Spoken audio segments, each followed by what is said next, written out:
In the 2024 European Championship, Spain faced Croatia in the opening match of Group E and dismantled them 3-0, with Alvaro Morata scoring the first goal. It was a striker's bread and butter, showcasing Morata's many talents. The Spaniard made a well-timed run into the space left between the center backs, with midfielder Fabian Ruiz playing him a perfectly weighted through ball. He let the ball go across his body, took a couple of touches forward, and coolly slotted the ball into the back of the net. This was Morata's 36th goal for Spain, which currently puts him 4th in Spain's all-time scoring charts. He is 3 goals away from surpassing Fernando Torres in 3rd, and 9 goals from surpassing Raul in 2nd at the time of this recording. He has a better goals per game ratio for La Roja than Emilio Butragueño, Fernando Torres, Raul, and David Silva. Morata is also the joint 3rd highest goal scorer at the Euros, ahead of Henry, Rooney, Lewandowski, and Ibrahimovic. This guy was a prodigy at youth level and has won many accolades in the senior game. He has scored over 250 goals for club and country, and has won titles with some of the biggest clubs in the world, including 2 Champions League titles. This surely means he must be a generational player, one of the greatest strikers of the modern era, right? Well, that's not the case. In truth, Morata has been harshly criticized and ridiculed for years. He was even listed by the sports platform Sportskita as one of the 10 worst strikers in the world in 2018. He is seen as nothing more than an overrated, subpar striker, nowhere near close to being world class. So what happened? Why is Morata criticized so much despite his accomplishments? And is he actually good? Or just a waste of space? Alvaro Borja Morata Martin was born on October 23, 1992, in Madrid. He joined the Atletico Madrid Youth Academy when he was 13 before moving on to Getafe and then Real Madrid. After a successful season with the Juvenile A team, where he won 2 youth titles and scored 34 goals, he was promoted to Real Madrid Castilla, Real's reserve team.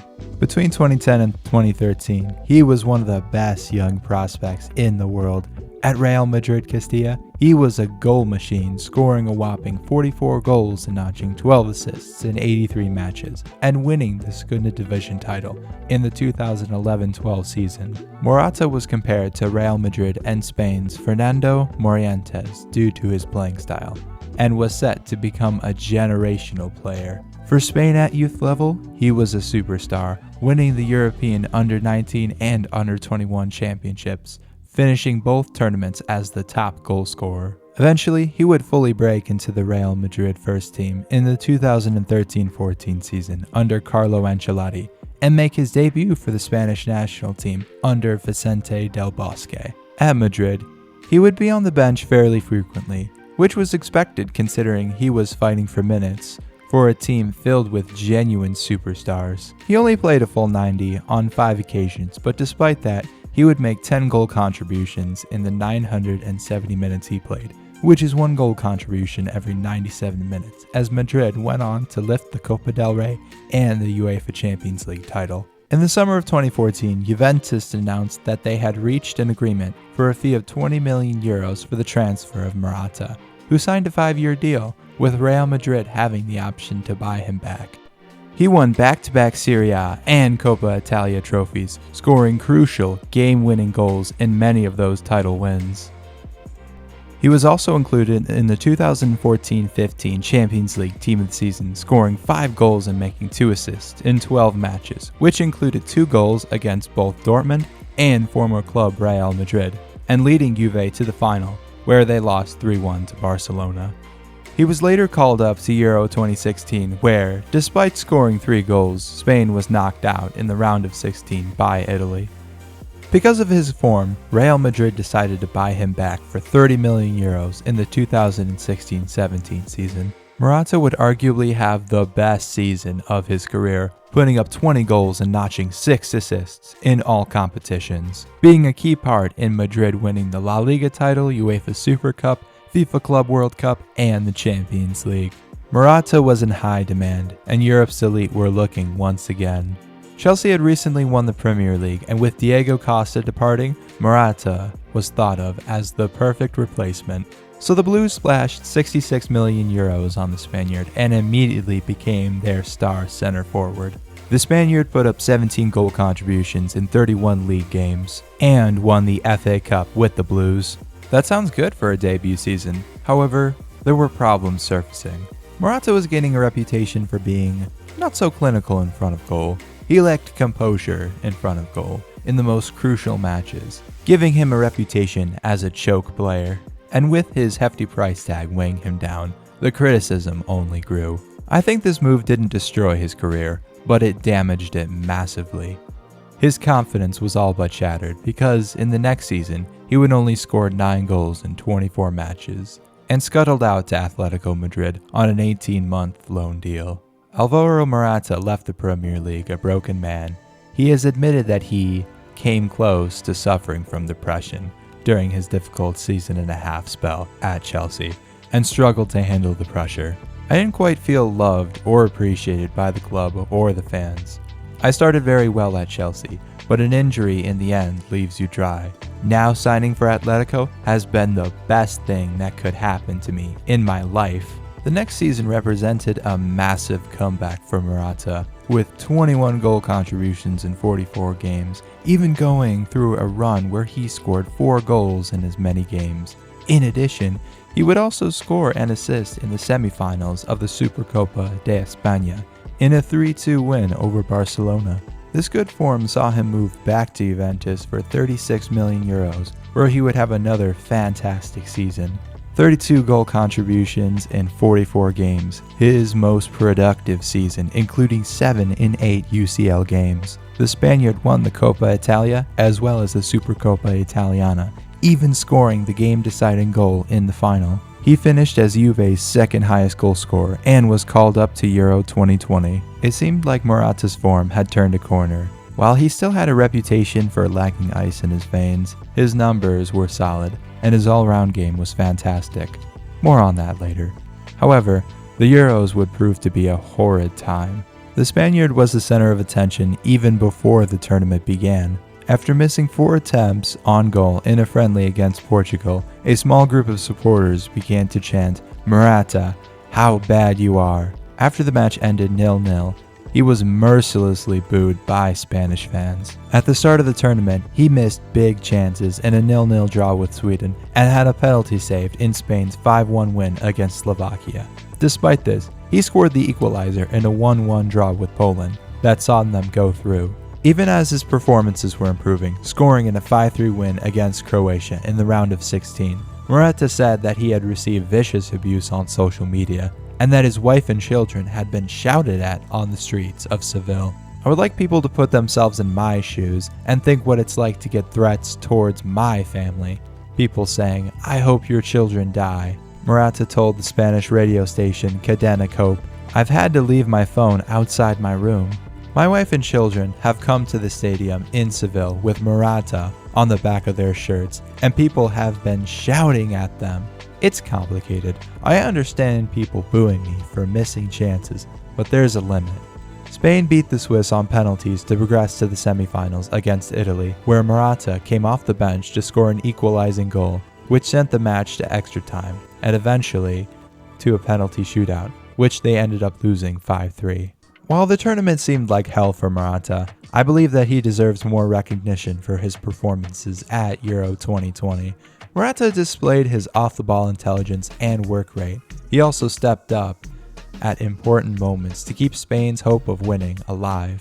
After the tournament, Alvaro Morata has had a bit of a rejuvenation. While he did have a subpar 2021-22 season with the old lady, he was sold to Atletico Madrid, where he would hit 15 goals and then 21 goals the following season, being Atleti's highest goal scorer.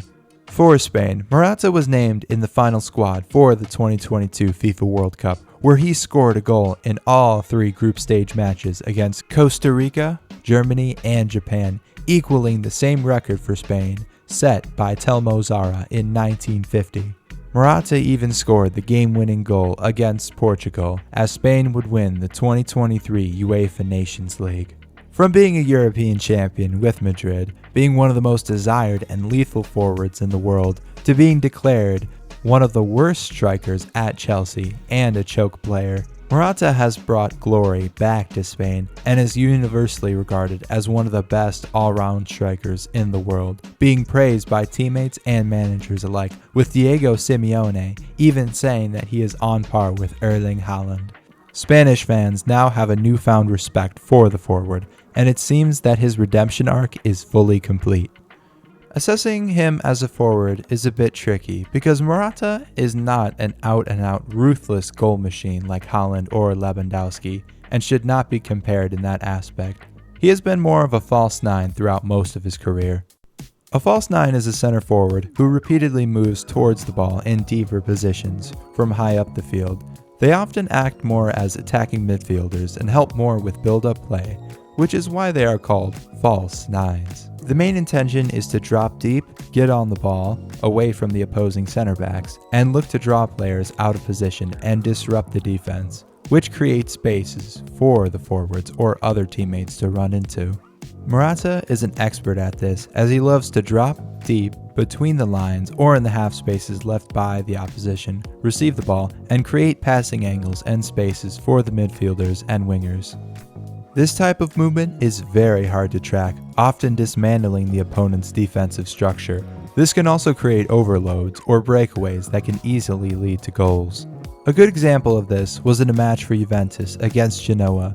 Morata came deep in the half space to play the ball back to a teammate. While doing this, he had two opponents trying to press him. However, they were pulled out of position, so the center back played it to another of his teammates. Morata sprinted into the space vacated by the defenders and made a run further down into the half space, where his teammate laid it off to him. He then dribbles at speed and slots it into the back of the net. This demonstrates that he is a tactically intelligent player and a master in attacking play, holding the ball up, creating spaces for his teammates, and providing much more than just goals and assists.